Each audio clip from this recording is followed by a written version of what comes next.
So you have experiences from Google and Amazon.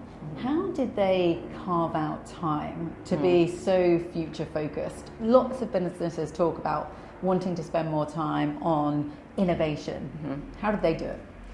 I think it takes some real discipline. It requires you to set aside some time for deep thought work, for forecasting, for anticipating the needs of your consumers, your users in the future, rather than being reactive.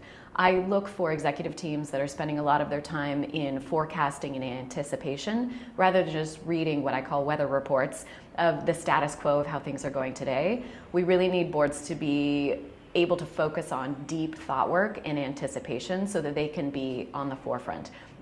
I love to see executive teams that feel like they are the disruptors rather than going to be the disrupted. And I think that really takes some discipline and some agility on their part. Yeah, and I think to that point, one of the things that we have seen and learned through our business, so we help organizations, exec teams and boards shape their agendas, think very deeply about how they're going to use their board time.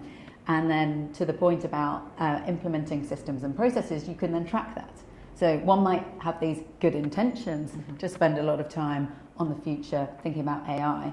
I suppose the question is then, have you put in place the systems and structures to do that? And when you reflect on the year gone, are you spending your time in that right way? I think that's key. Most executive teams are very reactionary, either because the information that they're giving is in the weeds or isn't yet focused on the problems to be solved, or in that the fear of not knowing what emerging technologies are going to change in the industry or with your customer base. So if we're able to implement the methodologies that you use here, board intelligence, I think that really gives a competitive advantage.